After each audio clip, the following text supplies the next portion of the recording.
தீபாவளிக்கு பர்ச்சேஸ்க்கு வந்து நம்ம கடைக்கு போனா கூட எங்களுக்குலாம் வாங்கி கொடுத்துருவாரு, அப்பா வாங்கிக்க மாட்டாங்க. அப்போ அப்பாக்கு எது தெரியுமா சந்தோஷம், நாங்க அந்த ட்ரெஸ் எடுத்துட்டு சிரிக்கிறோம்ல, அதுதான் அவருக்கு ட்ரெஸ் எடுத்த மாதிரி. அந்த மாதிரி பார்த்து பார்த்து எல்லாமே எங்களுக்காக செஞ்சு அவருக்கான வாழ்க்கையை அவர் வந்து வாழவே இல்லை. அப்பா எப்படின்னா அவருக்கு எல்லா கஷ்டத்தையும் மறைச்சு சந்தோஷத்தை மட்டும்தான் எனக்கு காமிச்சிருக்காரு. இப்போ நான் ஃபீல் பண்றேன், அப்பா இவ்வளவு கஷ்டப்பட்டாரா, அதெல்லாம் அப்பா பார்த்துக்கணும் எனக்கு தெரியல. இப்போ பார்த்துக்கிற போது தெரியுது, இவ்வளவு அப்பா சஃபர் பண்ணிட்டு எப்பயுமே முகத்துல சிரிப்போட இருப்பாரு. இத்தனை வருஷம் அப்பா கஷ்டப்பட்டு படிக்க வச்சாரு, அந்த இதுல அப்பா கலந்துக்க முடியல. கண்டிப்பா ஒரு இன்சிடென்ட்லயும் அந்த மிஸ்ஸிங் இருந்துட்டே தான் சார்.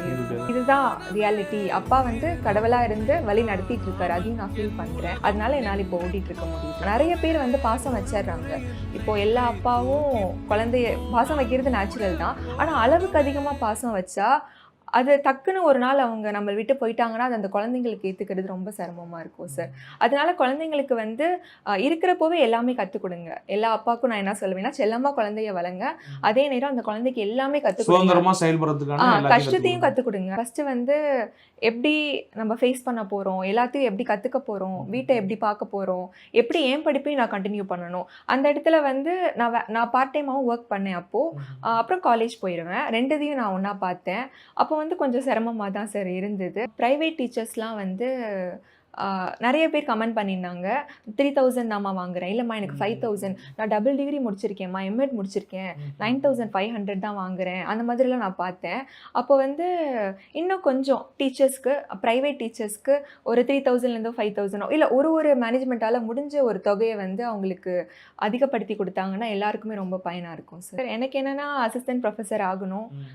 எனக்கு என்ன பிடிக்கும்னா நிறைய பசங்களோட வந்து கனெக்ட் ஆகுறது, அவங்களுக்கு நிறைய மோட்டிவேஷன் ஸ்பீச் கொடுக்கறது. அதனால எனக்கு ஏதாவது ஸ்கூல்ல ஆப்பர்ச்சுனிட்டி கிடைச்சா கூட நான் பேசியிருக்கேன் சார். அசிஸ்டன்ட் ப்ரொஃபஸர் ஆகணும்னு தான் உங்களுக்கு ஆசை? ப்ரொஃபஸர் அப்புறமே எனக்கு இன்னொரு ஆசையும் இருக்குது சார், டியூஷன் சென்டர். இப்போ என்னால் முடியல, வீட்டில் தான் நான் பார்த்துட்டு இருக்கேன். டியூஷன் சென்டர் ஒன்று பெருசாக வைக்கணும்.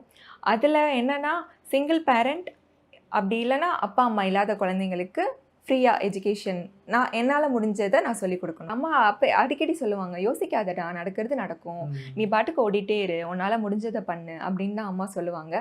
அதை தாண்டி இப்போது இன்றைக்கி நம்ம பிளான் பண்ணாதானே சார் நாளைக்கு அதுக்கு தகுந்த மாதிரி ஆக்ட் பண்ண முடியும். அதை நான் கொஞ்சம் எக்ஸ்ட்ராவாக யோசிச்சிருக்கேன், அதை நான் இப்போ கம்மி பண்ணிட்டேன். 30,000 பேசிக்காக தேவைப்படுது. ஆனால் அந்த 30க்காக ஒரு சார் என்ன சொன்னாங்கன்னா, அந்த 30 உங்களுக்கு ஃபிக்ஸடான ஒரு இடத்துலேருந்து கிடைக்கலையா அப்படின்னு கேட்டார். இப்போ நான் இத்தனை எடுத்தால் தான் எனக்கு வந்து ஒரு 15ஆவது நான் ஏர்ன் பண்ண முடியும் சார். ஆமாம் சார். ஏன்னா வந்து நான் சென்டர் வைக்கல, இப்போ நம்ம வந்து வீட்டில் தான் நான் டியூஷன் எடுக்கிறேன். ஸோ நான் எப்பயுமே பசங்க அமௌண்ட் கொடுக்காட்டி கூட எனக்கு கொடுத்தே ஆகணும் அப்படின்னு ஃபோர்ஸும் பண்ண முடியாது. ஒவ்வொருத்தவங்களுக்கும் ஒரு சிச்சுவேஷன் இருக்கும். சில பேரண்ட்ஸ் சொல்லுவாங்க, எனக்கு முடியலடா, இன்னும் தம்பியோட அப்பாவுக்கு சம்பளம் போடலை. அப்போ நானும் யோசிக்கிறேன், நம்மளும் ஃபேமிலி ரன் பண்ணுறோம், அவங்களுக்கும் ஒரு ஃபேமிலி இருக்கும். அந்த இடத்துல எனக்கு வந்து அவங்கள ஃபோர்ஸ் பண்ண முடியாது. 10 டேஸ்லேயோ 5 டேஸ்லேயோ எனக்கு கிடைக்காது அமௌண்ட்டு. மந்த் எண்டும் கிடச்சிருக்கு, கிடைக்காமையும் போயிருக்கு, 2-3 மாதத்துக்கு ஒரு தடவையும் கிடச்சிருக்கு, கரெக்டாகவும் போட்டுடுறவங்களும் இருக்காங்க. அதனால எல்லா வகையுமே இருக்கு சார். மூத்த பொண்ணுன்னும் பொழுது நம்ம தான் குடும்பத்தை வந்து அடுத்து கடத்திட்டு போகணும் அப்படிங்கிற முடிவுலாம் அப்பவே எடுத்துட்டீங்க தீர்க்கமா? ஆமாம் சார், கண்டிப்பாக. எனக்கு வந்து அம்மாவை வேலைக்கு அனுப்பவும் இஷ்டம் இல்லை. ஏன்னா அப்பா வந்து அம்மாவை பொண்ணு மாதிரி தான் அம்மாவையும் பார்த்துக்கிட்டாங்க. பொண்ணா என்னால் என்ன முடியுமோ எல்லா கடமையும் நான் செஞ்சிட்ருக்கேன் சார்.